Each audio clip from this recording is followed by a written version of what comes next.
Reporter Shiva Yadav ఇంట్లో అమ్మవారి ఆషాఢమాస ఉత్సవాలు.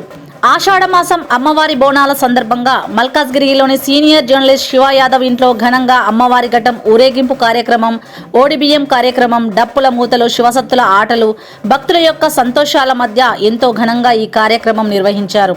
ఈ కార్యక్రమంలో రిపోర్టర్ శివ యాదవ్ కుటుంబంతో పాటు స్థానిక కాలనీవాసులు, భక్తులు, మిత్రులు పాల్గొన్నారు.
చేత